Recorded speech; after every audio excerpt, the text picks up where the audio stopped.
Oke, nih selamat malam nih Bang Yoman. Selamat datang di webinar Nongki Volume 2, Pandemic Survivor from Zero to Hero. Oke nih, saya mau izinkan saya perkenalkan diri dulu ya teman-teman. Perkenalkan, nama saya Deklan Darmawan, mahasiswa tahun kedua Alibaba Business School yang akan menjadi moderator Nongki Volume 2 pada malam hari ini. First things first, ada pepatah, tak kenal maka tak sayang. Kan saya sudah memperkenalkan diri saya nih, teman-teman. Saya juga mau dong, saya ini sedang berbicara dengan siapa sih? Kalau boleh tahu, kalian tuh asal kotanya dari mana nih? Boleh dong ramein di chat box-nya. Kalian tuh dari mana aja sih? Ayo, ada yang dari Semarang, halo Semarang. Ada dari Solo juga, ada yang dari Malang, ada yang dari Jakarta juga, wih. Ada yang dari Bandung, Tangerang, oke, wah banyak sekali ya teman-teman kita. Dari Jaksel juga. Oh, dari Jaksel. Wow. Keren, keren, keren, keren. Oke. Ada yang dari Sulawesi juga. Mantap. Dari luar Jawa pun juga ada ya. Oke, keren, keren, keren. Wah, tapi emang keren banget ya. Soalnya kita satu Indonesia nih di luar Jawa, di dalam Jawa itu ada ya. Di webinar pada malam hari ini nih, saya terkagum sekali ya, bagaimana pandemi ini nih ya malah bisa menjadi mempersatukan kita nih, meskipun kita tidak ada di ruangan yang sama. Dan yang juga jelas nih, Nongki dari Tokonesia ini bisa mempersatukan kita di ruang yang sama juga. Nah, tapi teman-teman, kenapa sih Nongki Volume 2 diadakan? Seperti yang kita tahu ya, COVID-19 adalah sebuah fenomena yang sangat mempengaruhi banyak aspek kehidupan manusia. Peralihan kegiatan berbasis online membuat banyak pihak mengalami kesulitan, terutama untuk para pengusaha. Banyak banget nih pemilik usaha yang kehilangan pasarnya dan juga tak sedikit usaha-usaha mereka yang berada di posisi stagnan atau minus bahkan bisa sampai tutup nih.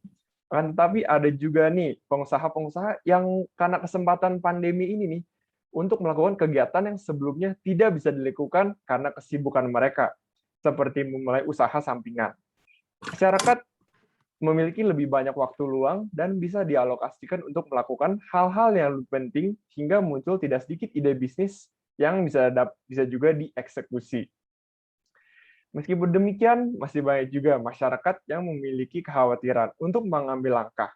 Maka dari itu, Tokonesia menyelenggarakan Nongki Volume 2 dengan tema Pandemic Survivor from Zero to Hero.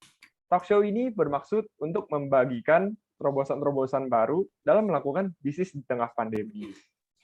By the way, nih teman-teman, selain mengkritisi masalah di atas, Nongki Volume 2 From Zero to Hero juga diadakan demi penggalangan dana untuk pembangunan sekolah di NTT, yaitu SD Negeri Kuavenun. Tempatnya terletak di Kabupaten Timur Tengah Selatan. Dan juga nih, pada malam hari ini, ada nih perwakilan dari bidang sosial PPIT Pusat yang telah hadir nih di webinar malam hari ini untuk sharing-sharing sedikit tentang penggalangan dana ini. Yuk, kalau gitu kita sambut Kak Zulieta.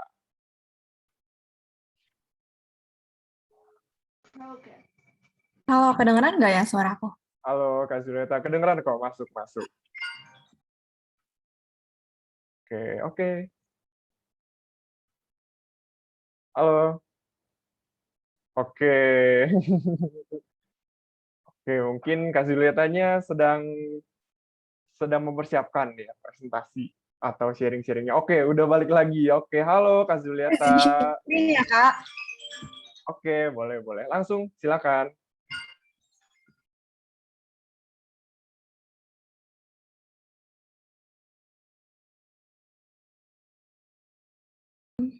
Kelihatan nggak ya screen aku? Kelihatan. Langsung aja, silakan, Kak Zulieta. Halo semua, sebelumnya perkenalin, nama aku Zulieta dari bidang sosial PPI Tiongkok. Aku langsung mulai aja ya. Pasti teman-teman di sini berasal dari berbagai kota di Indonesia. Nah, kebetulan aku dari Jakarta, dan teman-teman aku juga dari Jakarta. Bulan lalu baru aja kita berangkat dari Jakarta ke NTT. Yang kalau misalkan bisa dilihat dari slide ini, kira-kira butuh menempuh waktu kira-kira 2.644 km dari Jakarta. Kalau kalian bisa lihat juga, kalaupun pas kita sampai di desa Kota Kupang, kita masih butuh waktu 12 jam untuk menempuh Desa Nuapin. Itu pun kita nggak bisa gunain cuma mobil biasa, kita harus pakai truk buat sampai ke Desa Nuapin. Tapi sebenarnya ngapain sih aku sama teman-teman aku datang ke Desa Nuapin ini? Jadi beberapa bulan yang lalu aku baru aja dikontak sama guru di sana, kalau mereka bilang kalau misalkan sekolahnya itu yang namanya SDN Koafenun rusak banget, benar-benar rusak karena terkena badai seroja. Cuman kalau misalkan dilihat dari foto yang aku lihat ini, aku mikir kayak orang masih baik-baik aja, masih ada atapnya, murid-muridnya masih banyak juga. Jadi pas saat itu aku mikir, buat apa, ngapain kita donasi ke sekolah mereka di saat masih banyak sekolah yang butuh donasi. Nah, tapi ternyata pas aku sampai di sana, pas bulan lalu aku review dan survei, ternyata sekolah itu benar-benar hancur banget. Kalau misalnya bisa lihat dari sini, ini foto yang aku sendiri ambil sama teman-teman aku pas kita di sana, benar-benar atapnya pun nggak ada, temboknya pun roboh, dan kita pun kayak sampai shock kayak, kalau misalkan kayak gini caranya, gimana buat anak-anak di sana belajar? Kayak temboknya aja pun nggak ada, dan itu pun bisa dilihat yang biru-biru ini, yaitu papan tulisnya, udah nggak bisa dipakai. Jadi karena itu, akhirnya kami berinisiatif buat adain program, yaitu Koafenum Belajar. Nah, di sini kami cuma ingin minta bantuannya buat teman-teman yang misalkan kira-kira punya rezeki lebih untuk membantu kita dengan cara donasi untuk pembangunan SDN Koafenun buat teman-teman biar mereka bisa belajar lagi. Kalau misalkan bisa dilihat di videonya ini yang kita ambil langsung di sana, ini aku yang ambil, emang benar-benar hancur banget sampai temboknya pun udah nggak kelihatan. Bahkan ruangan kelasnya pun nggak kelihatan, kayak udah nggak ada kursi, udah nggak ada meja. Nah, dari sini aku minta banget, cuma ingin minta bantuannya buat dari teman-teman untuk donasi, buat bantu kita. Karena kalau misalnya kalian bisa lihat, anak-anak di sini tuh masih semangat banget. 1, 2, 3. Kalau bisa lihat, anak-anak di sini masih semangat banget, masih mau belajar, masih mau capai cita-cita mereka. Pas kita nanya juga, kalian cita-citanya apa? Banyak banget jawaban-jawaban yang kayak unik, kayak mau jadi polisi, mau jadi guru, bahkan ada yang mau jadi presiden. Kayak kita mikir kayak, kalau misalnya kayak gini caranya, gimana mereka bisa belajar? Gimana cara mereka bisa menempuh buat dapat pendidikan tinggi-tingginya, biar mereka bisa ngadirin cita-cita mereka. Makanya dari sini, 1, 2. aku dan teman-teman aku cuma mau minta satu hal aja untuk kalau misalkan ada teman-teman yang punya rezeki lebih, bantu kita dengan cara galang dana untuk transfer ke mereka yang berada di sana. 10.000 pun berharga banget teman-teman buat kami, karena kayak ya mereka tuh butuh banget gitu loh sekolah saat ini. Dan kalau misalkan kita undur-undur lagi, ya kapan mereka bisa sekolah gitu loh. Dan kalau misalkan kata orang, sekolah itu rumah kedua. Tapi kalau misalkan mereka aja nggak punya rumah kedua, gimana mereka hidup gitu loh. Jadi aku minta bantuannya buat teman-teman yang punya rezeki lebih buat donasi dengan cara mencantumkan 01 di belakang nominal donasi dan transfer ke rekening kami. Udah sih gitu aja, makasih banget buat waktu presentasinya. Maaf banget ganggu, dan aku terima kasih banget buat teman-teman yang udah mau dengerin dan misalkan udah donasi. Terima kasih. Oke, nggak apa-apa kok Kak Zulieta. Thank you sudah presentasinya. Makanya nih teman-teman, boleh banget nih untuk penggalangan dan boleh nih buat teman-teman yang merasa terpanggil nih untuk mendonasikan sedikit aja uangnya kepada anak-anak yang berkebutuhan di SD Koafenum, boleh banget nih. Langsung aja scan yang tadi ya, langsung saja ke donasinya juga. Oke, dan juga nih sebelum kita lanjut ke sesi berikutnya, aku mau ngingetin nih ke teman-teman, kalau misalnya boleh banget nih, yuk langsung aja kita on cam. Soalnya kita ngapain nih, nggak usah malu-malu ya, ini kan acara nongki ya, kita bisa nongkrong bersama Tokonesia, jadi nggak usah malu-malu ya, langsung aja kita on cam. Oke nih, untuk selanjutnya, nggak afdol juga ya teman-teman ya, kalau misalnya nggak ada satu patah, dua patah dari CEO Tokonesia sendiri, yang juga bakal menyambut kita nih teman-teman. Menurut saya pribadi, kakak yang satu ini adalah panutan saya banget nih di Tokonesia nih. Beliau bisa aja nih menyalakan semangat kita semua di Tokonesia Family. Yuk, kalau gitu langsung aja kita sambut CEO Tokonesia, Kak Muhammad Wagianto. Oke, wah bisa aja, paling bisa nih Degan bapaknya. Gini. Tapi Oke. sebelumnya thank you banget nih Dekan. Apa bisa membuat seger ya teman-teman semua. Oke. Dan Iya, semoga pasti, Mbak. teman-teman dimanapun berada di acara pada malam hari ini juga ikutan seger nih karena seger ketulan seger dari Dekan gitu. Waduh. Oke, sebelumnya terima kasih Dekan atas waktunya. Sama-sama, Ya, izinkan saya ini. Selamat malam teman-teman semua. Izinkan saya memperkenalkan diri. Sebelumnya saya Wagi, CEO Tokonesia saat ini gitu. Tapi ya apalah arti CEO tanpa orang-orang keren di belakangnya gitu. Jadi ya pokoknya keren-keren lah orang-orang di CEO gitu. Jadi saya cuma ini menghimpun aja gitu. Tapi keberhasilan Tokonesia dan terlaksananya acara pada malam hari ini terlepas dari orang-orang di balik Tokonesia itu sendiri. Jadi thank you banget nih untuk teman-teman yang sudah menyelenggarakan Nongki Vol 2 gitu di malam hari ini gitu. Tapi sebelumnya saya ucapkan terima kasih banget untuk narasumber kita, Ko Renner gitu ya, di malam hari ini karena sudah bersedia gitu. Ko Renner CEO sekaligus founder dari Atrium Projection yang sudah mau hadir dan bertukar cerita sama berbagi pengalaman tentunya di malam hari ini gitu. Supaya kita semua ketularan gitu keberhasilan dari Atrium Projection gitu. Tapi sebelumnya teman-teman thank you juga buat teman-teman sudah semua ada 55 peserta ya di malam hari ini yang sudah menyempatkan waktunya untuk kita nongki ngobrol bareng Tokonesia. Akan tapi di kesempatan yang baik ini saya cuma ingin mengatakan teman-teman, seperti yang teman-teman tahu kalau ya Tokonesia itu bisa dikatakan sebuah startup yang saat ini masih non profit. Mungkin teman-teman tanya, kenapa ada startup yang non profit gitu kan? Bukan nggak mungkin, Tokonesia salah satunya gitu. Nah, mungkin saya mau ngomong sedikit soal kenapa Tokonesia startup yang non profit gitu. Sebenarnya 1 tahun yang lalu, tepat di bulan ini, sebenarnya bulan ini adalah bulan ulang tahunnya Tokonesia, tapi masih belum ini ya. Ditunggu aja nanti ada event kerennya Tokonesia di bulan ini gitu. Di 1 tahun yang lalu, Tokonesia itu lahir dari PPIT gitu, dari sebuah program dari bidang bisnis niaga gitu. Dari sana kita lahir, kita memiliki visi misi. Kita ada di Cina, kebetulan saya juga saat ini ada di Cina. Kita melihat perkembangan serta kehidupan orang di Cina itu berkembang pesat, terutama di lingkungan atau di industri e-commerce gitu. Kami melihat kita ada di sini nih gitu. Kita bisa belajar dari sana. Tapi apa yang bisa kita ini? Apa kita cuma melihat? Dan Tokonesia ini adalah sebuah sebuah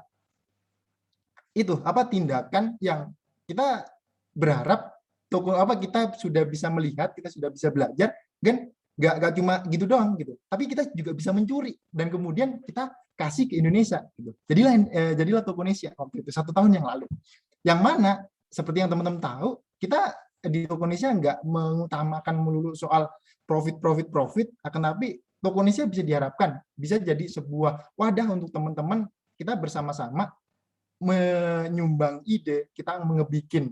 Ya intinya Tokonesia, kalau semua anak-anak Tokonesia bilang, Tokonesia adalah sebuah wadah untuk kita bisa mengaplikasikan apa yang kita sudah pelajari.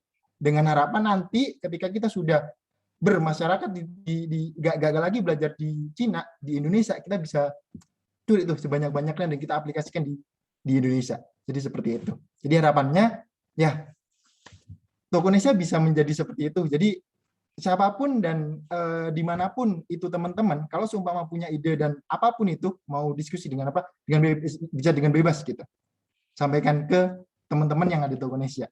Itu kita sangat berbesar hati untuk menerima itu. Dan terakhir, saya ingin mengatakan bahwa ya Nongki ini Tokonesia bikin adalah bikin sebuah wadah gitu, sebuah wadah untuk kita ngobrol bareng gitu. Ngobrol bareng dengan banyak orang yang keren-keren, orang-orang yang keren-keren yang dimiliki Indonesia, supaya kita bisa berdialog, bertukar ide, untuk kemudian nanti bisa kita aplikasikan gitu di Tokonesia. Gitu. Jadi semoga kedepannya, sama Ko Renner salam kenal sebelumnya. Jadi semoga kedepannya kita bisa berkolaborasi, karena di kehidupan sama di zaman yang serba cepat ini nggak keren rasanya kalau seumpama kita punya ide kita kerjain sendiri gitu. Perlu adanya kolaborasi agar kita bisa bareng-bareng tuh menyelesaikan masalahnya. Jadi salam kenal Kurener ke depannya. Semoga kita bisa kerjasama atas nama Tokenesia gitu. Dan untuk teman-teman semua, selamat mengikuti Nongki Vol 2 ini. Semoga insight-insight yang nanti didapatkan bisa sangat bermanfaat untuk teman-teman semua. Dan ya bisa lebih bermanfaat untuk sekitarnya gitu. Mungkin itu saja Declan dari saya. Oke. Selanjutnya silakan ya. Oke, siap. Oke, thank you Kak Wagi untuk kata Sama-sama. sambutannya malam hari ini. Udah menyempatkan waktu loh untuk malam hari ini juga. Oke, nih bener banget ya seperti Kak Wagi bilang. Emang kita tuh kayak kurang afdol gitu ya kalau nggak ada kerjasama atau partnership gitu ya. Emang harus mungkin udah zamannya untuk kita melakukan partnership ke sana sini juga. Oke nih teman-teman. Aku juga mau nanya nih ke kalian semua nih. Sebenarnya di masa-masa pandemi ini kehidupan kalian tuh makin naik atau malah makin turun nih? Kalian menjadi unmotivated atau gimana nih ceritanya nih? Oh, malah makin naik nih. Oke. Oke nih. Tapi gendut. Waduh, waduh. Oke. Nah, tapi teman-teman, aku mau sharing nih ke teman-teman semua. Emang bukan rahasia lagi ya, kalau memang banyak banget nih orang-orang di tengah pandemi ini usahanya terpuruk, apalagi gulung tikar. Bahkan nih yang kita tahu aja nih, Garuda Indonesia nih, yang perusahaan sebesar itu loh, yang bisa dari Jakarta ke Bali itu itu pun terancam untuk menggulung tikar. Tapi ini di tengah masyarakat ini yang mengalami keterpurukan, kita ada nih seorang pengusaha yang bisnisnya malah booming nih di tengah pandemi ini. Seperti yang kita tahu nih, Kariner ini memiliki pengalaman di bisnis home decor dan juga foto studio nih. Tapi sebelum kita sambut narasumber kita, aku mau ingetin nih ke kalian juga nih, nanti bakal ada nih sesi Q&A, di mana kalian bisa nanya-nanya langsung ke Karinernya. Untuk yang ingin bertanya-tanya, boleh banget nih, langsung isi chat box-nya ya. Oke, without further ado, please welcome Rainer Octavian, founder and CEO of Atrium Projection. Oke, halo Kak Oh, salam Rainer. Halo, kenal. halo. Halo, gimana kabarnya Kak Rainer di tengah pandemi ini? Baik, baik. Baik, oke. Oke. Terima kasih ya Kak Rainer sudah menyempatkan waktunya pada malam hari ini. Oke, boleh dong cerita sedikit nih tentang Kak Rainer sendiri. Sharing-sharing nih ke teman-teman kita semua. Oke, sedikit kenalan kali ya. Jadi aku Rainer dari Atrium Projections. Sekarang kesibukan aku itu aku sebagai founder dan managing director dari Atrium Projections, dan juga saat ini aku kuliah mahasiswa semester 3 di jurusan branding Universitas Prasetya Mulia. Oke. Kalau dari bisnisnya boleh diceritain sedikit nggak nih dari Atrium Projections-nya ini? Oke, jadi Atrium Projections itu sebuah home fragrance brand yang menjual, saat ini kita jual produk fabric mist dan juga scented soy candles dengan value yaitu affordable high quality. Jadi kita mengutamakan produk yang affordable tapi juga berkualitas. Oke, wah ini kedengarannya udah keren banget ya. Affordable tapi berkualitas ya. Apalagi tapi lagi scented candles ini emang lagi booming banget ya Kak ya. Oke nih, kalau boleh tahu nih Kak Rainer nih, sebenarnya apa sih yang membuat Kak Rainer terdorong nih untuk membuat bisnis di tengah-tengah pandemi ini, di mana orang-orang tuh mengalami keterpurukan, Kak Rainer malah bikin bisnis nih? Oke. Sebenarnya jadi pas awal mula pandemi itu pas itu aku masih anak kelas 12 SMA, dan pas itu udah mulai kosong, udah mulai kayak nggak ada kelas lagi, terus kelasnya udah mulai gabut-gabut gitulah. Dan awal-awal pandemi itu jadi setiap hari tuh nggak ada kerjaan, setiap hari tuh cuma nge-scroll TikTok dan main-main. Sampai akhirnya tuh mulai kayak ada tuntutan dari dalam diri sendiri tuh buat mulai produktif, sampai akhirnya tuh mulai aja ngelakuin kerja-kerja.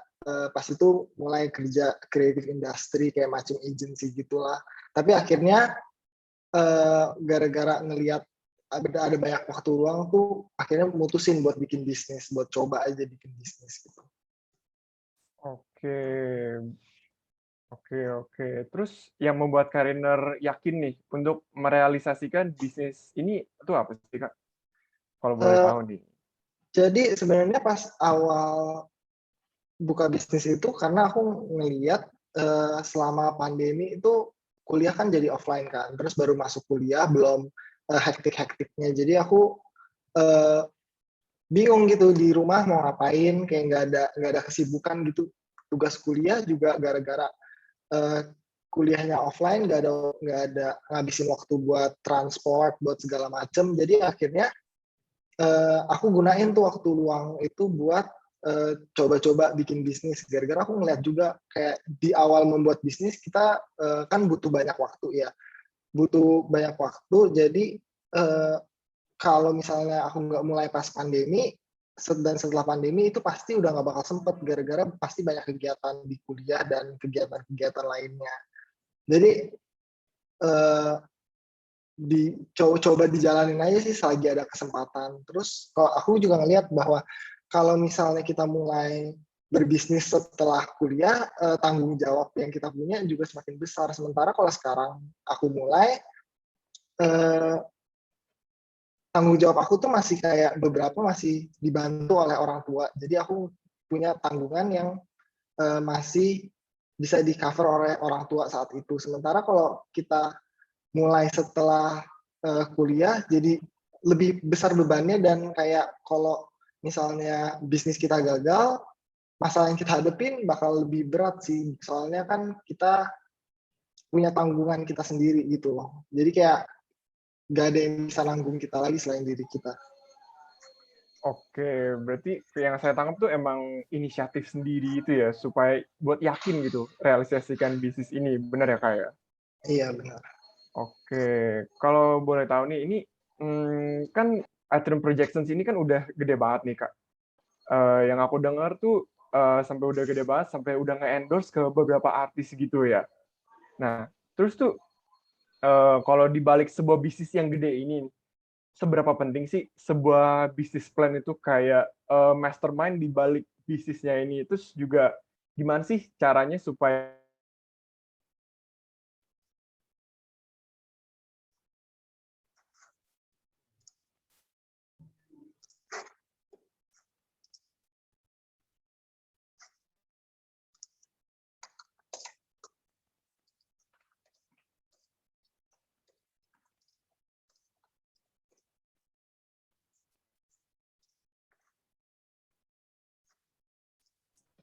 Oke, teman-teman, maafkan sepertinya di iklan ada kesalahan teknis. Oke, mungkin saya akan lanjutin dulu ya buat Kariner. Kariner bisa mendengar dengan jelas? Bisa aja.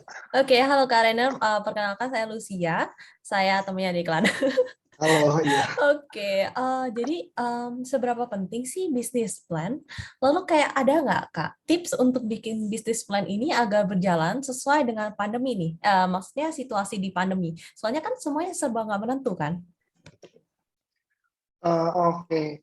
Eh, Kalau untuk bisnis plan, menurut aku sih membuat bisnis plan itu penting banget ya. Mau kayak kita bisnisnya gimana pun, menurut aku bisnis plan itu hal pertama yang harus kita buat.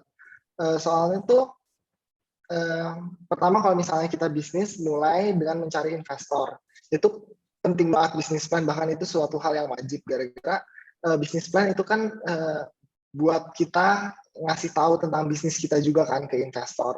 Dan juga kalau menurut aku, kalau kita misalnya mulai bisnis dengan bootstrap juga, kayak kita mulai sendiri self funded dan kita sendiri yang ngurus mulai dari kecil, itu juga penting bisnis plan. Kenapa? Soalnya sih bisnis plan itu gimana ya? Kita sebagai founder dengan punya bisnis plan itu kita punya gambaran tentang bisnis yang mau kita jalanin gitu loh. Jadi anggapannya selama bisnis kita berjalan, bisnis plan itu tuh bisa jadi guidebook buat rencana bisnis kita ke depannya. Kayak guidebook. panduannya gitu ya. Lanjut. Ya. Lanjut aja Kak dulu. Enggak, sebenarnya saya mau tanya ini. Kalau Atrium Projection ini bootstrap atau pakai investor nih? Atrium Projections sampai sekarang bootstrap, dari awal bootstrap, tapi Wow. memang ada beberapa investor yang udah mau invest, cuman untuk saat ini kita masih belum menerima tawarannya sih. Wow, berarti kayak dari nol sampai sekarang bootstrap. Wow, Iya. keren banget ya teman-teman ini. Oke, Declan sudah bisa join? Declan sudah bisa buka kamera? Mungkin?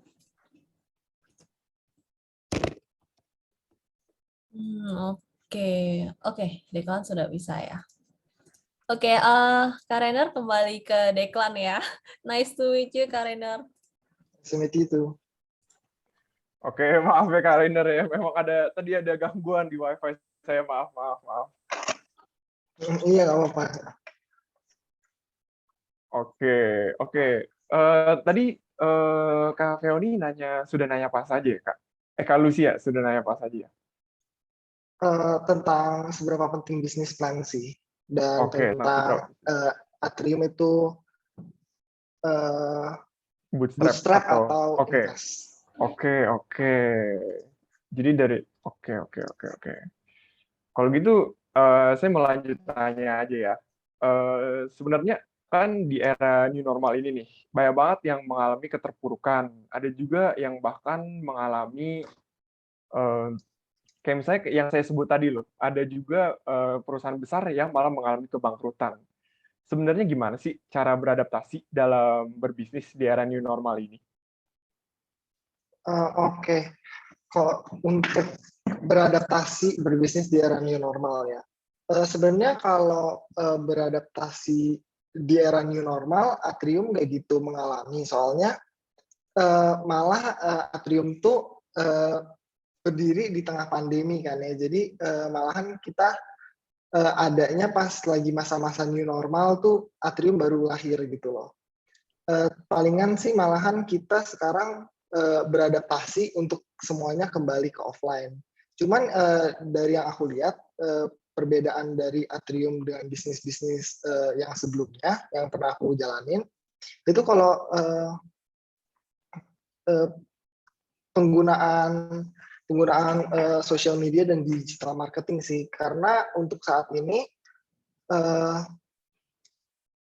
di masa offline kan bisnis banyak yang menggunakan kayak media-media offline kan ya. Tapi sekarang kalau di saat ini kita tuh lebih fokus bagaimana secara nggak sadar kita tuh bisa masuk ke dalam kayak pikiran dari customers kita atau target market kita. Jadi misalnya kayak melalui social media kita jadi lebih dekat sama customer kita via social media, kayak melalui Instagram Stories atau meng-engage melalui social media dan melalui digital marketing sih. Oke. Berarti yang aku tangkap tuh kita harus menggunakan sosial media dengan secara baik gitu ya, Kak ya? Benar ya?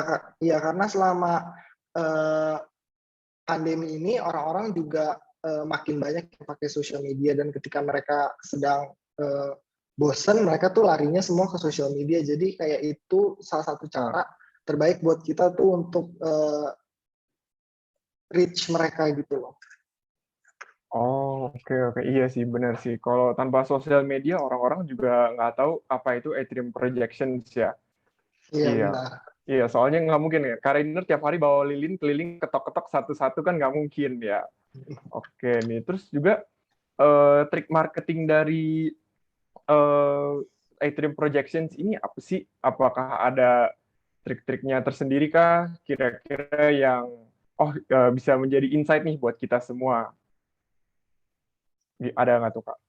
Oke, kalau dari marketing saat ini yang paling bekerja untuk Atrium Projections itu influencer marketing ya. Jadi kita pakai endorsement ke KOL, dan itu lumayan paling berpengaruh sih, kayak growth-nya rata-rata tuh dari influencer marketing ini.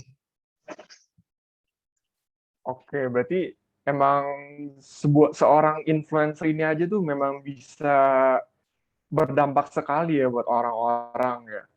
Kalau kalau boleh tahu nih, emang cara misalnya key opinion leader tuh cara menentukan nih gimana sih cara tahu oh ini key opinion leader tuh kayak gini yang benar tuh. Oke, mungkin maksudnya cara kita menemukan KOL yang tepat untuk bisnis kita ya. Iya.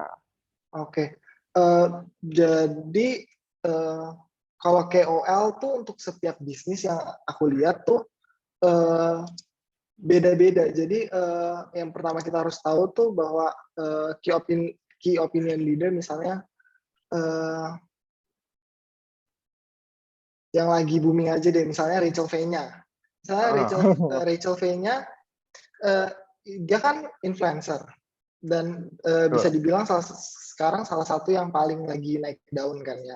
Cuman kita tuh nggak bisa nyamain efek Rachel V-nya ketika kita endorse sama ketika Atrium endorse Rachel V-nya dan ketika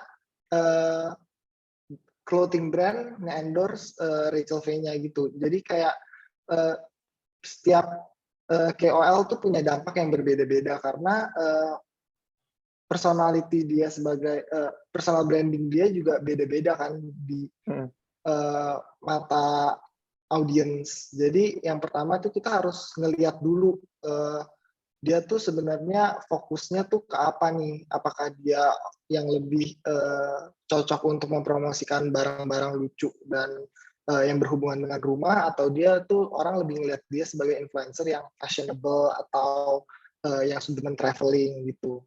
Lalu kita juga harus lihat dalam nge-endorse influencer tuh dari engagement-nya, karena setiap influencer tuh punya engagement yang berbeda-beda. Kita nggak bisa lihat itu cuma dari indikatornya, nggak bisa cuma dari followers atau misalnya dari likes atau dari komen. Karena kalau kita lihat influencer-influencer seperti misalnya Titan Taira dan misalnya kita lihat Keanu Angelo, itu dua influencer yang bisa dibilang personal brandingnya di mata audiens tuh beda. Kayak kalau misalnya Titan Taira itu dia dipercaya oleh followersnya bahwa semua produk yang di-endorse itu di-endorse secara jujur dan pasti bagus produknya yang dia terima untuk endorsement. Sementara kalau yang Keanu Angelo dia menerima semua produk untuk di-endorse. Jadi anggapannya cuman dia promosiin tanpa benar-benar tahu tentang produknya gitu. Jadi itu juga bisa jadi pertimbangan untuk kita menentukan KOL yang kita mau. Oke, benar-benar setuju banget nih sama yang Kak Renar bilang. Emang kita harus lihat dulu ya background influencer tersebut tuh terkenal tuh karena apa gitu ya. Oke, terus kalau menurut Kak Renarnya sendiri nih, kan banyak perusahaan yang salah marketingnya tuh kayak gimana sih? Terus jadi itu mereka apa sih yang membuat mereka bakar uang gitu? Bakar uang ibaratnya untuk marketing. Sorry, gimana pertanyaannya tadi rada putus. Oke, sorry. Aku ulang ya pertanyaannya. Kan menurut Kak Renar sendiri nih, menurut apa yang Kak Renar tangkap, banyak perusahaan ini salah kalau marketing tuh kesalahannya tuh di mana?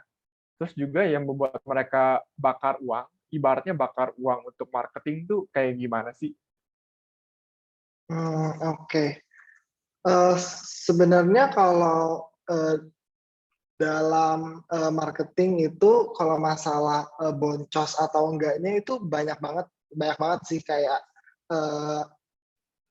faktor yang kita sebenarnya nggak bisa langsung tahu. Cuman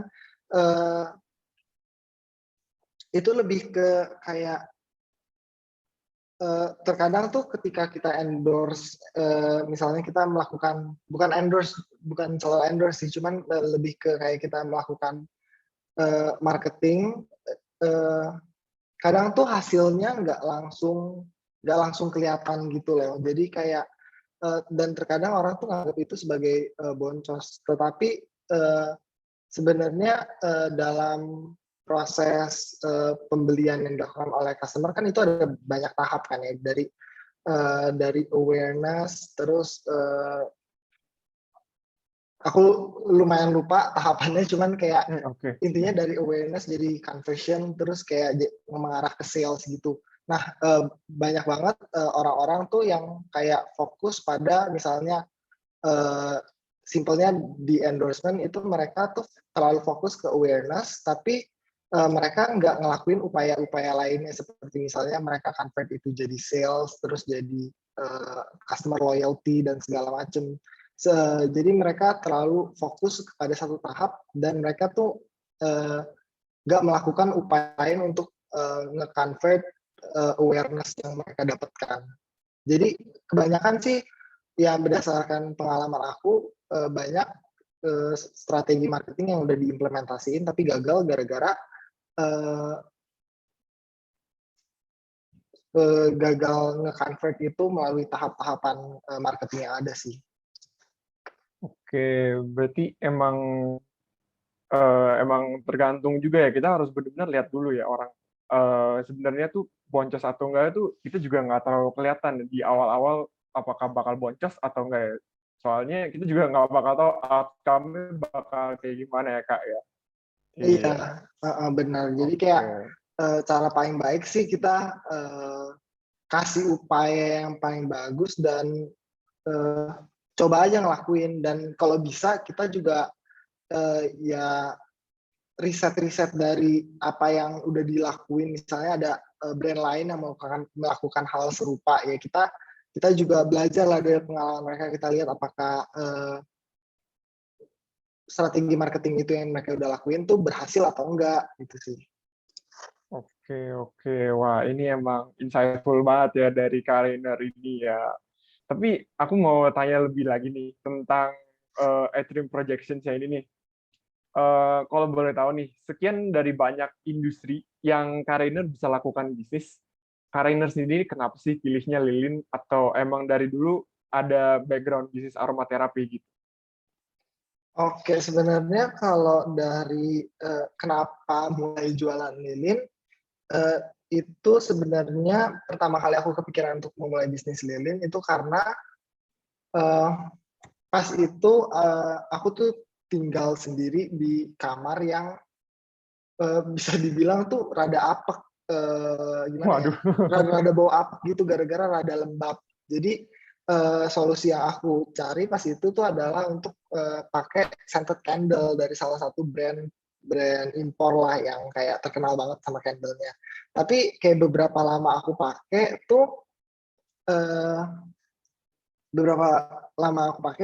produknya emang bagus, tapi ketika mau repurchase tuh ya rada mahal gitu loh, dan kayak gak worth it aja gitu Oke. kalau beli terus menerus. Sampai akhirnya aku mulai mencari produk-produk brand lokal yang murah di marketplace, dan ketika beli ya kecewa, jujur rada kecewa dengan produk yang ada, karena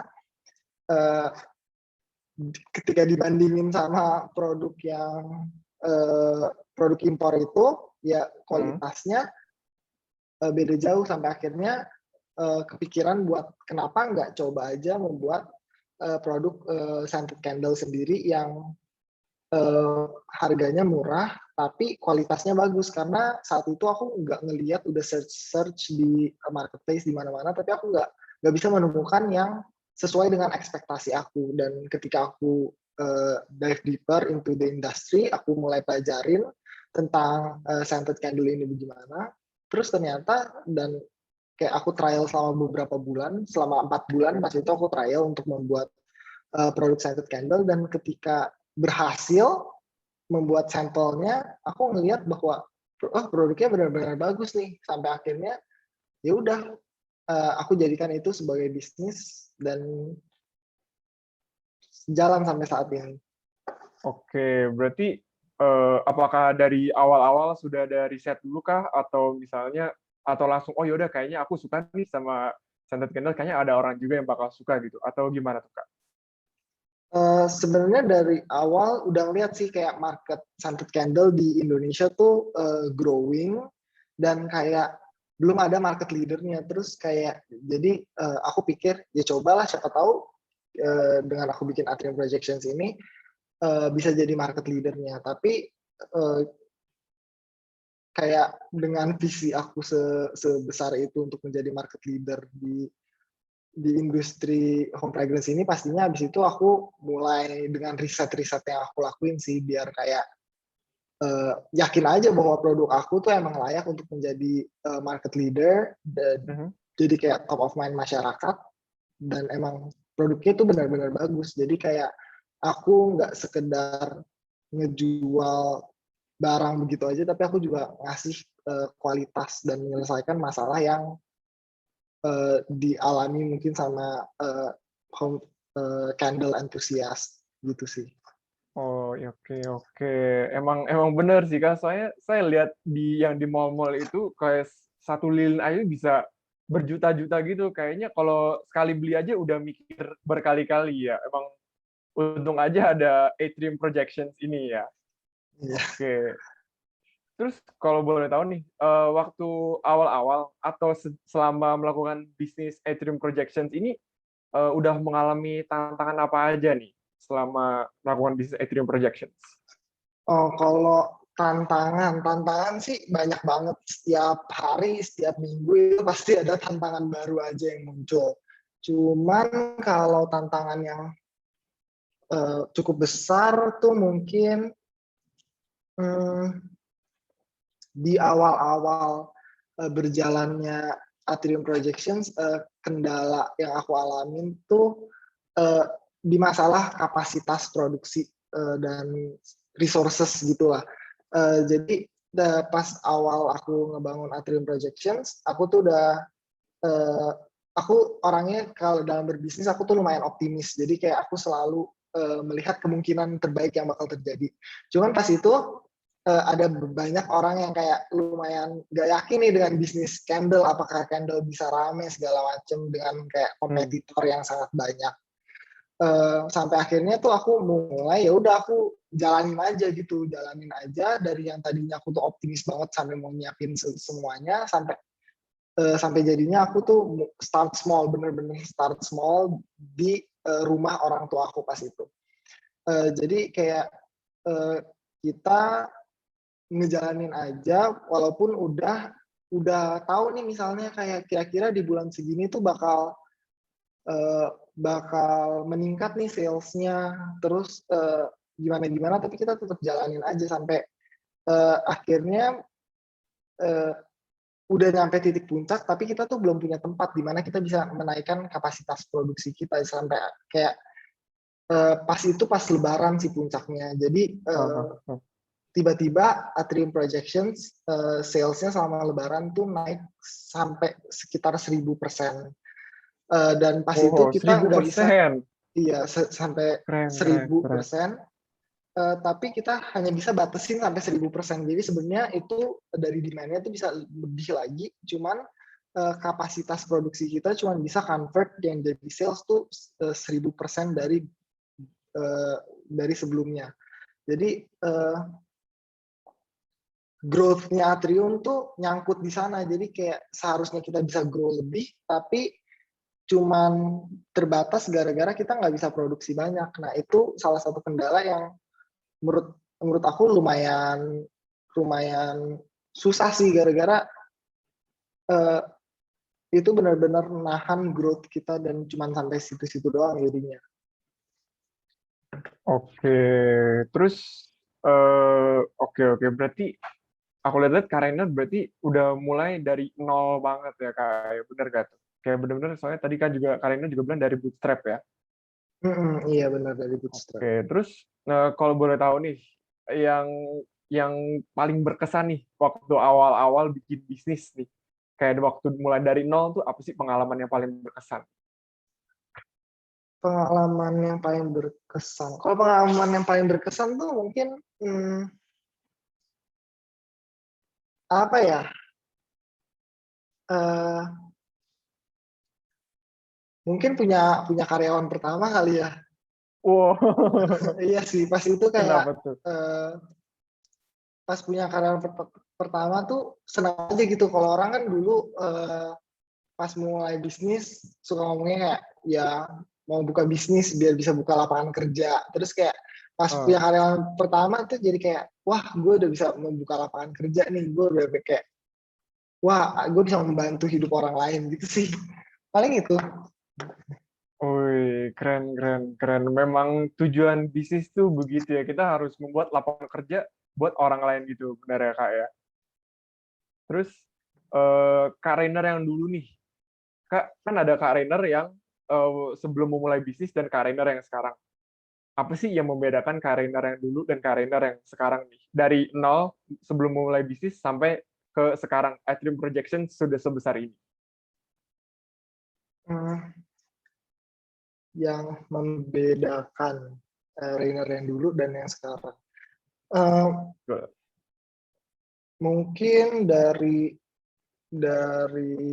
manajemen waktu, terus kayak dari intensitas kayak kesibukannya gitu sih.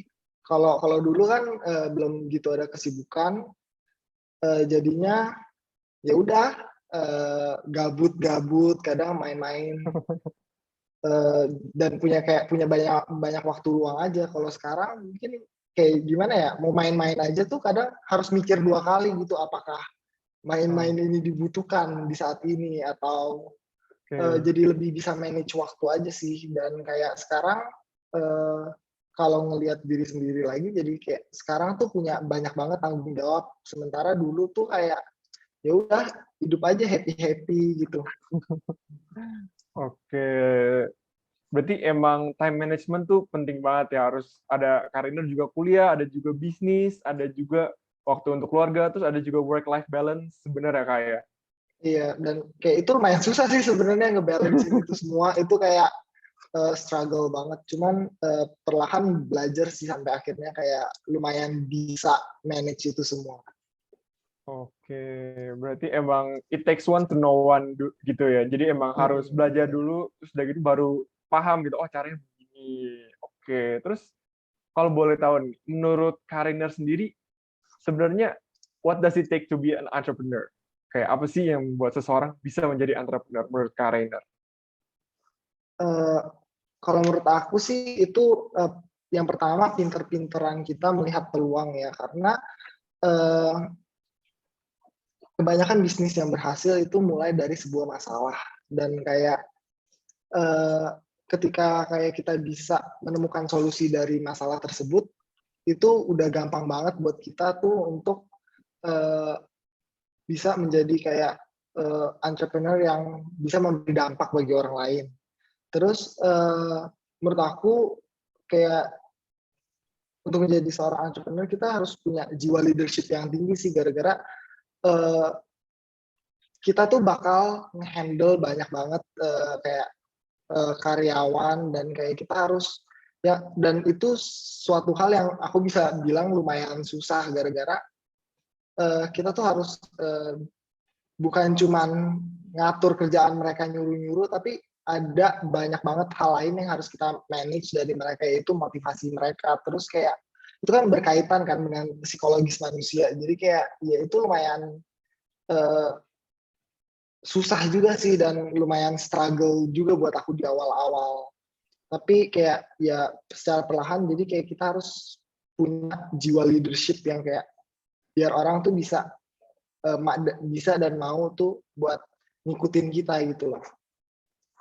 Sama konsisten sih menurut aku, dan optimis. Soalnya kalau kita sebagai entrepreneur, kita nggak bisa kayak seorang entrepreneur kan biasanya tuh mereka jadwalnya fleksibel dan mereka tuh ngatur sendiri kan. Kita nggak Ah, kerja sama orang lain, jadi kayak kita nggak punya kerja dari misalnya jam 9 pagi sampai 5 sore.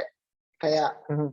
itu kita bisa atur sendiri karena kayak kita memimpin diri kita sendiri. Jadi kalau kita nggak bisa konsisten dan kita nggak bisa ngatur waktu, ya yang ada acak-acakan dan males-malesan, karena nggak bakal ada orang lain yang marahin kita gitu loh. Oke, berarti memang kehidupan entrepreneur ini beda banget ya sama orang yang kerja 9 to 5 ya kayak. Soalnya 9 to 5 jam 9 masuk, jam 5 pulang, benar ya kayak. So di mana entrepreneur ini kita malah atur sendiri jadwalnya ya. Iya benar. Soalnya kan kalau ada beberapa orang-orang yang kerja di corporate office, kayak kerja sama orang yang kayak ada plus minusnya sih. Kalau mereka kan banyak yang mereka kerja jam 9 sampai jam 5, habis jam 5 ya udah mereka melepaskan beban mereka, udah mereka balik lagi ke hidup mereka normal, mereka santai-santai, terus besok pagi jam 9 pagi mereka baru mulai kerja lagi, otaknya tuh baru jalan lagi untuk kerjaan. Sementara kalau kita sebagai entrepreneur, kita kan harus kita anggapannya kita yang memimpin bisnis kita, jadi itu kita harus kayak aware dengan kompetitor, jadi kayak otak kita tuh bakal bekerja terus selama 24 jam kayak non-stop gitu loh. Jadi ya beda lah, beda tanggung jawabnya, dan kayak otaknya tuh jadi harus jalan terus, kita nggak bisa stop. Benar. Emang bener ya yang kayak di TikTok itu ya, I quit my 9 to 5 to work 24 hours ya kayak. Bener nggak tuh? Iya bener banget. Oke. Terus nih Kak, kalau boleh tahu nih, ada tips apa aja sih untuk teman-teman kita nih, para peserta webinar ini yang mau memulai bisnis nih? Kalau mau memulai bisnis ya, kalau tips dari aku sih yang pertama, pastinya kita harus memaksimalkan resources yang ada. Jadi kayak misalnya aku dalam membangun Atrium Projections, aku tuh punya latar belakang di graphic design dan di branding. Jadi aku memaksimalkan dua hal itu di Atrium Projections, dan syukurnya dua hal itu bisa kayak berhasil untuk menjadi USP dari Atrium Projections sendiri. Jadi kayak aku bikin desainnya yang unik dan berbeda. Jadi kayak aku bisa memberi positioning brand aku yang berbeda dari brand-brand lain. Jadi kayak ketika kayak kita punya kemampuan dan bakat itu, ya kita bisa jadiin itu sebagai bisnis idea kita gitu loh. Karena kalau kita bisa memaksimalkan resources yang ada, sama dengan kita bisa mengeluarkan biaya yang lebih rendah. Misalnya kayak kalau kita mulai bisnis tapi yang kita nggak ngerti, kan kita bakal mengeluarkan banyak uang kan, misalnya buat riset, buat bayar orang, buat segala macam. Tapi kalau kita bisa memaksimalkan resources yang kita punya, jadi itu bakal jadi lebih gampang, gara-gara ya udah kita udah punya kemampuan ini, ya kita jadiin kemampuan itu sebagai duit gitu loh. Oke, Lalu berarti gimana tuh? Tips yang satu lagi itu menurut aku sih konsisten, karena konsisten itu seperti yang tadi aku bilang, bisnis tuh nggak ada yang langsung jalan, langsung rame gitu. Dan kayak kalau misalnya yang aku ngelihat masalah selama pandemi ini, kan banyak banget kan orang yang mulai bisnis. Tapi yang masalah paling utamanya dari bisnis itu sebenarnya yang aku lihat bisnisnya tuh bagus, bisnis idenya tuh sangat oke.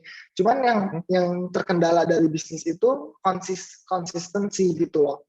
Jadi kayak misalnya salah satu contoh yang aku lihat, orang tuh banyak yang jualan makanan, cookies dan segala macem. Menurut aku cookiesnya enak, menurut aku brandingnya bagus, orang pengen beli, bahkan banyak orang tuh yang pengen beli.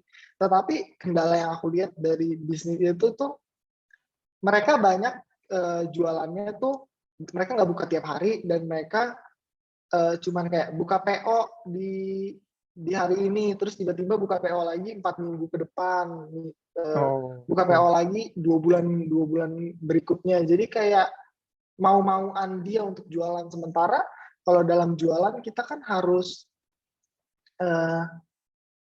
yang harusnya mut-mutan itu konsumen dalam membeli produk kita kan, bukan kita yang mut-mutan dalam melayani customer kita. Jadi ya sebagai business owner itu pertama harus konsisten dulu sih, dan kayak ketika kita bisa konsisten dan orang kayak bisnis kita misalnya pertama buka terus gak rame,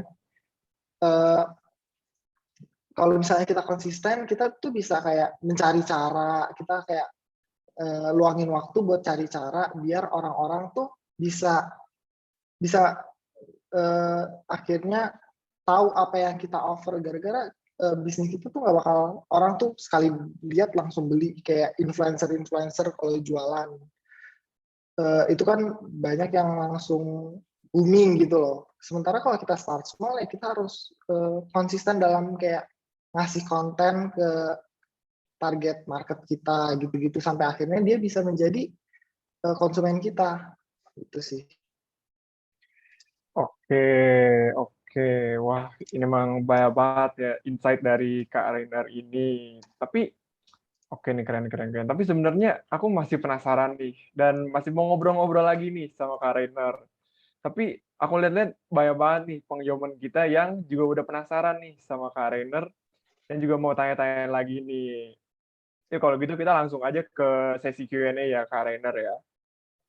Oke, terus tapi sesi Q&A kali ini agak berbeda ya, soalnya nanti aku bakal bacain pertanyaan-pertanyaannya. Oke, ini ada dari Michelle Andretti. Oke, boleh dong Kak Rainer diceritakan juga ide-ide bisnis yang pernah dipikirkan yang dijalankan sebelum Atrium. Oke, Apakah jadi ada tuh? ide-ide bisnis aku yang sebelum Atrium Projections ada, jadi Ya. ide bisnis apa yang pernah aku pikirin? Jujur kalau ide-ide bisnis yang pernah aku pikirin sih, ada beberapa yang rata-rata yang aku kepikiran tuh pasti aku implementasikan. Jadi sebelumnya tuh aku pernah ada bisnis kayak konveksi baju gitu-gitu sih. Oke, selain konveksi baju itu, apakah ada ide lain? Ide bisnis mungkin creative agency juga kali ya. Tetapi kayak creative agency itu aku nggak jalanin tuh karena aku ngelihat kayak ada keterbatasan aku dalam kayak kalau dari di creative agency itu kan aku ngerjain di bagian graphic design kan, dan aku melihat kayak itu bukan kayak hal yang aku bisa lakuin secara jangka panjang, karena aku menganggap graphic design itu sebagai kayak passion aku dan kayak hobi aku di kala aku butuh refreshing. Jadi kayak kalau aku jadiin pekerjaan, dan aku sempat menjadikan itu sebagai pekerjaan, dan jadinya pekerjaan ini tuh stressful gara-gara aku harus mengikuti tuntutan dari klien, sampai akhirnya ya paling bener udah bisnis aja, sampai akhirnya jadi aku bikin Atrium Projections ini. Oke. Berarti emang udah ada beberapa bisnis yang sebelumnya dijalankan ya sebelum Atrium Projections ya. Iya. Oke. Lanjut ya ke pertanyaan berikutnya nih. Ini ada dari Kak Nadia nih. Dia bilang, aku kan barusan banget mulai bisnis baru dari F&B ke all shop baju gitu.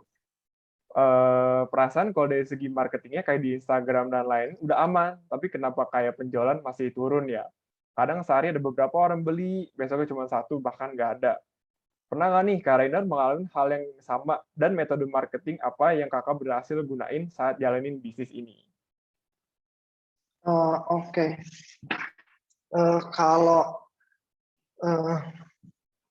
Kalau jadi bisnisnya itu F&B ya. Terus Ya. Gimana? Sorry, mungkin boleh diulang. Dari F&B pindah ke all shop baju gitu. Oke. Kalau tiba-tiba nggak ada yang pesen gitu sih, kalau dari aku pribadi juga beberapa kali sering mengalami kayak tiba-tiba omset turun atau apa, dan itu sebenarnya itu hal yang sangat normal di bisnis sih, karena kalau dalam kita convert awareness dan segala macam kita ke sales, itu ada sangat banyak faktor ya. Kita nggak bisa cuma ngelihat dari faktor yang faktor kita, tapi kita juga harus lihat faktor dari eksternalnya itu kayak dari konsumen kita, dari marketnya. Mungkin ada banyak hal sih, kayak misalnya trennya lagi nggak seperti itu. Terus kayak misalnya dari pembelinya, dari psikologi pembeli pada saat itu tuh kayak memang lagi bukan tanggal-tanggal di mana mereka akan berbelanja atau apa sih. Dan kayak hal yang aku lakuin untuk mengatasi masalah tersebut sih biasanya ya mengevaluasi strategi marketing yang udah aku implementasikan kayak secara jangka panjang tuh aku evaluasi lagi kenapa sih kenapa nggak jalan, apakah kan kita dalam melakukan dalam melakukan marketing kan kita pasti ngeliatin juga kan kayak dari reach-nya, dari engagementnya tuh seperti apa, apakah orang ada masalah yang dialami tuh apa sih, misalnya mereka tuh udah visit Shopee, mereka udah add ke keranjang, tapi mereka tuh misalnya mereka butuh trigger lainnya, misalnya mereka butuh diskon 10% atau mereka butuh special offer, atau misalnya mereka kurang mengetahui USP kita tuh di bisnis ini tuh apa, kayak hal-hal kayak gitu sih yang perlu kita konsisten buat nonjolin sampai akhirnya mereka bisa convert itu menjadi sales lagi. Oke, berarti emang kita sendiri harus aware juga ya sama pembelinya tuh kayak lagi ada kendala apa sih dan apa yang membuat nggak yakin gitu sama produknya kita, bener ya Kak ya? Iya. Oke, keren. Oke, lanjut ya ke pertanyaan berikutnya. Oke, ini ada dari Kak Revata. Katanya Atrium sangat menjunjung tinggi value affordable dan high quality. Bagaimana standar high quality-nya Atrium dalam menentukan bahan-bahan untuk produk yang di-launch? Gimana juga strategi Kakak biar bahan yang dibeli high quality tapi tetap gak bikin harga tetap affordable? Oke, jadi salah satu yang aku lakuin untuk maintain value affordable high quality itu aku menjual produk, fokus utamanya itu bukan dari harga, bukan dari kayak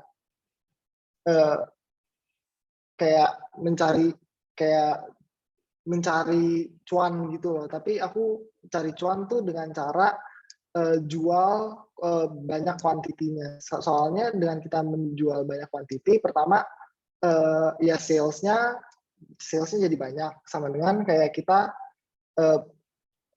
dari setiap produk terjual kan kita mendapatkan keuntungan kan, dan kayak ketika kita menjual produk dikit dan mahal itu sales kita tuh bakal sama ketika kita menjual produk dengan harga yang murah tapi dalam jumlah yang banyak. Jadi aku tuh fokus ke kuantitinya. Nah, dari kalau kita kuantitinya itu kita bisa mendapat harga yang lebih murah kan dari supplier kita, dan juga Atrium Projections tuh kayak standar high quality dari Atrium Projections itu dengan kita mencari produk tuh yang sebisa mungkin tuh udah ada sertifikasinya. Kayak misalnya untuk fragrance kita tuh menggunakan produk-produk yang semuanya udah IFRA certified. Jadi memang udah ada lisensinya bahwa fragrance itu tuh bagus dan berkualitas. Dan juga misalnya kita bukan cuma kualitasnya bagus, tapi kita juga mencari yang aman karena ini berhubungan dengan pernapasan kan. Jadi kayak makanya kita juga menggunakan produk menggunakan bahan kayak soy wax daripada bahan-bahan wax lainnya gitu. Iya benar sih Kak. Soalnya udah harganya high quality tapi affordable, tapi ternyata nggak low quality kan rugi juga ya pembelinya ya, merasa dirugikan gitu. Oke nih, yuk langsung aja ke pertanyaan berikutnya ya. Halo Kak, ini dari Wigi Landis. Halo Kak, pernah nggak ngerasain kerugian waktu endorse influencer? Boleh dong diceritain Kak Rainer. Kerugian dalam mengendorse influencer. Kerugian dalam influencer itu kayak suatu yang lumayan sering ya, dan kayak sering dialami. Kadang tuh bisa kalau lagi hoki itu bisa balik berkali-kali lipat. Cuman kalau rugi itu sering juga. Kayak misalnya salah satu pengalaman aku tuh endorse Kak Fadil Jaidi. Nah, Oke. endorse Kak Fadil Jaidi ini di pertama kali aku endorse dia itu dari biaya endorse balik ke omset itu sekitar 15 kali lipat. Jadi kayak yang aku peroleh dari endorsement itu 15 kali lipat dari biayanya dia. Tapi di kedua kali aku endorse produk yang lain, yaitu Fabric Mist, tanpa aku nge-research terlebih dahulu tentang marketnya Fadil Jaidi dan Fabric Mist ini. Dan ketika aku endorse produk Fabric Mist ini, malah buat ngebalikin biaya endorsement itu aja nggak balik, jadi bisa dibilang rugi. Soalnya ya seperti yang aku bilang tadi, yang aku bilang di awal, kalau misalnya kita endorse suatu produk tuh kita harus ngeliatin juga apakah produk itu emang cocok sama influencernya. Mau influencernya udah seterkenal apapun, engagementnya sebagus apapun, tapi kalau emang audiensnya nggak punya minat terhadap produk yang kita jual, ya itu nggak bakal mempengaruhi apa-apa, malahan boncos. Oke. Oke. Berarti memang tergantung timingnya juga ya. Kalau timingnya emang nggak perfect, mau nggak mau emang boncos ya, Kak ya. Tapi kalau timing kan kita udah bisa menentukan kan. Jadi yang bisa kita lakuin adalah kayak research bahwa KOL ini cocok nggak sih untuk produk ini, apakah audiensnya, kita lihat dari demografi audiensnya, juga, apakah cocok nggak nih umurnya dari segi usia, dari segi minatnya, dari jenis kelamin, segala macam. Kita bisa kan ada aplikasi tuh Social Blade, kita bisa lihat dari sana demografinya, kayak konsumennya tuh kayak gimana nih kira-kira. Oh, kita bisa lihat dari komennya juga nih, biasanya komen cewek atau cowok gitu-gitu sih. Oke. Berarti balik lagi ya ke influencernya sendiri. Oke. Kalau gitu langsung aja kita ke pertanyaan berikutnya dari Stephen Daniel. Apakah kakak memiliki tangan kanan yang benar-benar dapat dipercaya? Mungkin orang kepercayaan ya, Kak, maksudnya ya. Dan bagaimana cara di saat membangun bisnis kita dapat menemukan tangan kanan yang benar-benar bisa dipercaya? Oke, kalau untuk tangan kanan yang bisa dipercaya, sebenarnya ada sih, dan aku tuh menemukan orang ini tuh sebenarnya nggak, pastinya ada proses yang panjang dulu ya, nggak langsung kita tiba-tiba hire dia kerja 1 hari terus kita langsung mempercayakan dia untuk menjadi tangan kanan kita. Untuk aku menemukan orang yang pas ini tuh kayak ketika dia bekerja, ya aku coba kasih sedikit-sedikit tanggung jawab yang kayak aku butuh dia untuk kerjakan sih. Jadi kayak secara perlahan aku ngelihat respon dia terhadap kalau dikasih tugas ini tuh kayak gimana sih, bisa nggak sih, apakah dari values dia misalnya, orangnya tuh jujur nggak sih atau apa nggak sih. Nah itu bukan suatu hal yang kayak kita bisa dapetin langsung dalam 1 hari, kita nyari, kita buka lowongan tersebut langsung ketemu, enggak. Tapi ya mulai dari tanggung jawab kecil aja sampai kayak akhirnya kita bisa mempercayain dan kasih dia tanggung jawab yang lebih besar.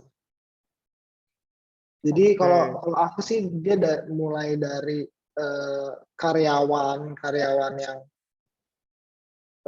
ada pokoknya kerja apa, terus lama-lama bisa jadi orang yang kayak kita percaya.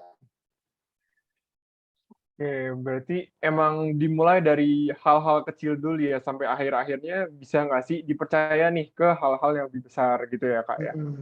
Iya. Oke, ini ada lagi nih pertanyaan dari Naayumi. Kak, mau tanya dong, gimana sih tips and trik supaya bisnisku di jasa art bisa lebih berkembang lagi? Soalnya karena adanya pandemi, jadi susah buat cari customer yang lagi butuh jasa aku. Dan kebanyakan pasti orang maunya ke yang udah profesional banget. Kira-kira ada saran nggak ya, Kak? Thank you. Oke. Kalau di jasa art ya, mungkin aku bisa sedikit ngasih tahu nih, soalnya dulu kan aku di graphic design juga kan, dan ya kurang Betul. lebih mirip lah menjual jasa. Jadi kalau yang aku lihat tuh dari kayak yang art design segala macam, salah satu pertimbangan orang dalam memilih eh, orang untuk ngerjain itu dari ngelihat portfolionya dulu. Gara-gara kan kalau art gitu berarti eh, made by order dong, kayak kita pesan atau enggak kita kita bayar dia baru dia bikinin produk untuk kita. Nah, itu biasanya orang-orang tuh salah satu pertimbangan mereka, dan aku sendiri saat ini dalam mencari desainer untuk atrium dan segala macam, itu dengan melihat portfolio mereka terlebih dahulu. Jadi kalau misalnya portfolionya mereka bagus dan harganya cocok, itu pasti ya jadinya aku pakai dia gitu loh. Dan eh, kalau misalnya emang belum ada portfolio atau portfolionya belum begitu banyak dan mungkin masih butuh pengalaman, ya coba mulai dengan harga-harga yang lebih affordable, jadi kayak orang bisa ngasih kepercayaan dan kita bisa ngebangun portfolio kita juga sih. Oke, oke, oke, oke. Berarti memang kita tahap pertamanya kita harus bangun portofolio kita dulu ya, kayak oh supaya bisa ngeyakinin customer customer kita bisa bisa nih pakai jasanya kita, benar ya, Kak ya? Iya, soalnya anggapannya portfolio itu kayak review kita di Shopee lah, kalau anggapannya kita jualan barang. Nah, itu review kita. Jadi kayak orang-orang kan bakal ngeliat dia bikinin buat toko ini bagus nih, dia bikinin art ini bagus nih. Oke, iya. Oke, benar, benar, benar. Berarti langkah pertama emang benar harus membangun portofolio kita ya, Kak ya. Oke nih, ini sebenarnya masih ada banyak pertanyaan nih, Kak, tapi sayang sekali waktunya nggak cukup nih. Oke, tapi untuk pertanyaan terakhir nih, Kak, kalau boleh tahu nih, Atrium Projection itu ke arah mana ya dalam 5 sampai 10 tahun ke depan? Hmm, Pertanyaan yang menarik sih. Kalau dalam 5 sampai 10 tahun ke depan, eh, kalau dari aku pribadi sih, kayak yang aku harapin dari Atrium Projections, kita tuh bisa tetap offer value kita yang kayak kita udah bangun dari awal, dan kayak tetap menjalani visi misi yang udah kita uh, bangun dari awal, yaitu untuk menjadi brand yang uh, jadi market leadernya di bidang home fragrance di Indonesia, terus bisa jadi top of mind dari masyarakat juga, tapi kayak kita tetap harus ngejual produk yang affordable dan high quality, untuk kayak bukan sekedar mencari keuntungan semata, tapi juga bisa memenuhi kebutuhan dari konsumen Atrium Projections gitu sih. Oke, berarti emang kalau untuk kedepannya Atrium Projections emang pada dasarnya udah value driven business gitu ya. Kita mementingkan satisfactory dari customer-nya ya. Oke, keren, keren. Wah, emang keren banget ya. Ini sesi Q&A kali ini ya sama Kak Renar nih. Oke, tapi tanpa terasa nih ya teman-teman ya, kita sudah di penghujung acara ya teman-teman ya. Oke, terima kasih Kak Reiner banget nih untuk sudah menyempatkan waktu nih untuk sharing nih di tengah kesibukannya Kak Reiner nih ya. Tadi udah sampai sharing time management-nya gitu. Oke, untuk menutup webinar pada malam hari ini boleh ya kita foto foto bareng ya. Ya Kak Reiner. Oke. Oke. Oke, yuk teman-teman yang belum on cam boleh banget nih on cam kita foto bareng nih. Nanti kalau udah bisa webinar langsung kita foto bareng secara onsite offline ya. Oke. Oke. Oke, apakah tim teknis sudah siap? Yes, udah. Oke, silakan tim teknis. Oke, mungkin untuk teman-teman yang belum on cam, boleh dipersilakan untuk on cam ya, karena ini kayak such a great opportunity untuk kita bisa foto bareng sama Kak Rainer. Betul. Oke, masih ada yang mau on cam? Saya tunggu. Oh, tuh Kak Rainer ditanyain tuh IG-nya apa? Mau di-follow tuh. Oke, teman-teman, kita akan mulai screenshot ya. Oke, untuk semuanya tolong stay cheese. Oke, halaman pertama, 1, 2, 3. Dan untuk halaman kedua, 1, 2, 3. Ada halaman ketiga, yang terakhir, 1, 2, 3. Oke, kembali ke Deklan. Thank you. Oke, thank you tim teknis. Oke, terima kasih banget ya Kak Rainer untuk Ya, thank you banget. untuk waktunya pada malam hari ini di Nongki Volume 2 pada malam hari ini juga ya Kak Rainer ya. Oke. Saya untuk para pemirsa, saya Deklan Darmawan pamit undur diri dari Nongki Volume 2 Pandemic Survivor from Zero to Hero ya.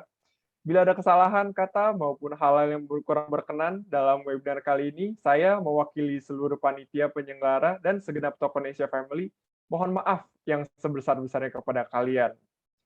Sebagai penutup acara pada malam hari ini, saya ada pantun nih untuk kalian semua. Ke pasar beli mangga, pulangnya beli kemeja. Terima kasih sudah datang ke Nongki Volume 2. Sampai jumpa di acara berikutnya. Stay safe and stay healthy teman-teman. Good night. Bye-bye. Thank you semuanya. Thank you, Kak. Oke, thank you semuanya.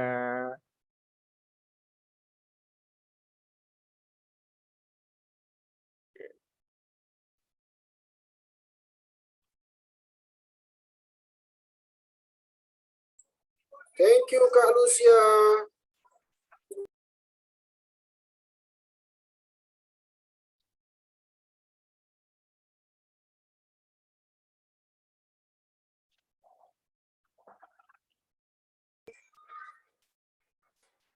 Gimana, Kak? Tiongkok mana? Aman. Tiongkok mana? Acara Tokonesia. Tokonesia.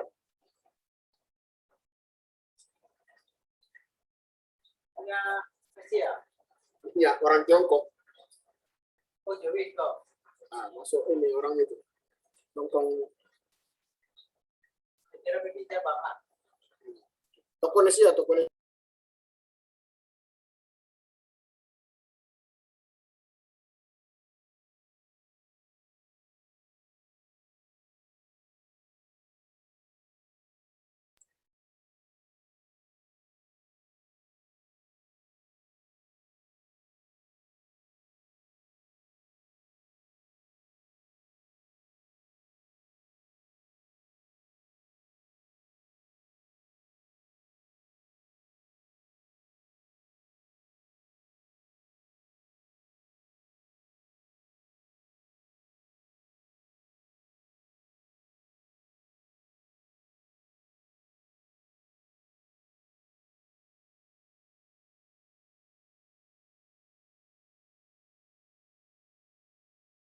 Oke. Dan. Alright. Halo Kak Rainer. Halo Kak Rainer. Thank you ya. Oh, malah kita yang thank you. Aku Kita yang mewakili thank you. seluruh community dan Tokonesia. Mau say thank you banget untuk Kak Rainer.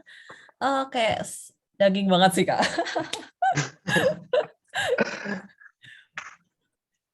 Iya, mungkin kayak dari Nadia ada yang mau ditanyain, mau ngomong gitu.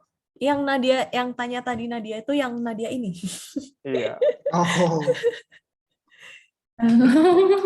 Aku nggak ada yang mau ditanyain lagi sih dari Q&A yang tadi udah ditanyain dan jawabannya dari Kak Rainernya udah jelas banget. Jadi tahu sekarang harus apa. Itu tadi pertanyaannya yang mana sih? Sorry. Yang dari F&B ke baju all shop. Oh iya itu tadi pas nanya tuh suaranya putus-putus jadi ada bingung Oh, sebenarnya. pantes. Oh, maaf. Tapi Kak Rene sendiri berarti domisili di Jakarta ya? Di Tangerang, di Gading Serpong deket rumah Veo. Oh, iya loh. Kemarin tuh langsung Feoni bilang, iya ini Rainer aja gitu. Tapi nggak salah Iya. kok Feoni. Mantap sih ini. Anak Deklan ada lagi yang mau ditambahkan? Udah sih, udah thank you banget ya Kak udah menyempatkan waktu pada malam hari ini. Maaf banget kalau dari saya ada salah ngomong apa si wifi-nya ya beginilah IndiHome. Maaf banget ya Kak ya. Iya, thank you banget. Sorry, tadi ada beberapa pertanyaan yang pas jawabnya rada bingung. Iya nggak apa-apa. Nggak, tadi udah keren banget kok, udah bagus banget. Oke deh. Oke, untuk Kak Rainer mungkin bisa melanjutkan aktivitas. Kalau mau ngobrol-ngobrol di sini juga boleh banget. It's our honor. Oh ya, kita boleh foto bareng dulu ya. Ya, Bang. Oke, sebentar. Kak Wagi. Mungkin sibuk. Oke deh. Kalau gitu, aku mulai itu ya. Aku screenshot ya. Oke, teman-teman CR.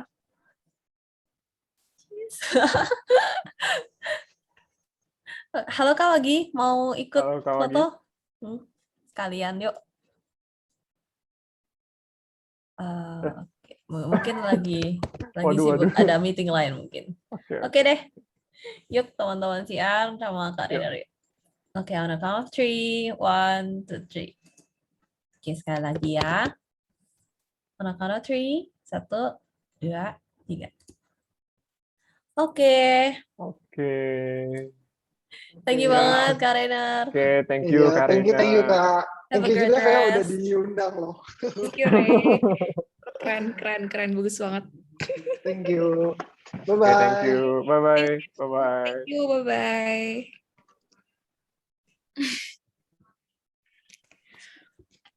Aku recording.